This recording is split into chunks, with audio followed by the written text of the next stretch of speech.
Judy's not letting John. I'm kidding. That was I'll go down and get it myself. Yes, yes. Good afternoon. The legislative session may have ended, but there is still a lot of work to do as we await the June 21st veto session. And I'd like to provide you with a few updates today. This morning, I signed H308, known as the Racial Justice Bill, and I wanted to take a moment to highlight its value.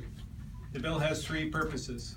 First, it creates a new 13-member advisory panel within the Office of the Attorney General, which is charged with reviewing, reporting on, and providing recommendations to address racial disparities in statewide criminal and juvenile justice. Second, the Attorney General's Office and the Human Rights Commission are charged with developing a strategy to address racial disparities within state systems of education, labor and employment, access to housing, healthcare, and economic development. Third, the bill requires the Criminal Justice Training Council to review the fair and impartial policing policy and to bring it into compliance as needed with federal law. There's much more work to be done to address racial disparities in our systems, but Vermont is once again demonstrating its commitment to working towards more equitable, fair, and just practices with the passage of H308. I want to thank the bill's bipartisan group of sponsors, Representatives Lalonde, Burdett, Conquest, Emmons, Grad, Morris, and Wilhoit, and the Attorney General's Office for their work in helping to pass this important law. As you know, last week I vetoed S22, an act relating to Vermont's marijuana laws. However, I outlined specific changes that could be made in a new bill, which would garner my support. Those recommendations included strengthening penalties for use of marijuana while driving in a vehicle, or as well as penalties for use in the presence of a minor. Enhancing the commission by further focusing on addressing key public safety and health concerns and expanding its membership to be more reflective of its goals. And moving out of the date moving the date forward for when the commission will bring potential legislation to the legislative body. So it has more time to plan for the complex regulatory system needed to implement. After that veto, we immediately began working with stakeholders, including lawmakers as well as its advocates, on a path forward. While these were only initial discussions, they were very productive. We will continue these conversations as we move forward to the veto session. Finally, I want to reaffirm my commitment to Vermonters and continue to push forward to ensure the state has the opportunity to realize up to $26 million in education savings per year for taxpayers.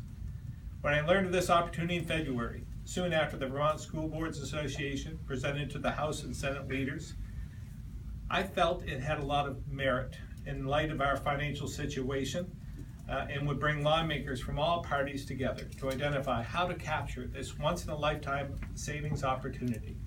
But after engaging House members and leadership to look at this opportunity as they worked on the budget, it became clear it was not moving forward. Therefore, as the budget moved to the Senate, my administration put forward a proposal for a statewide health plan. Over these past few weeks, politics has unfortunately taken over, and legislative discussions have focused more on process rather than substance, and all the reasons not to act.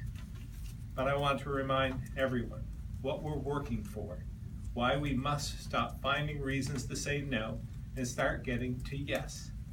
We have a crisis of affordability, and I promised Vermonters I would listen to any idea to make Vermont more affordable, and that's why I'm doing this.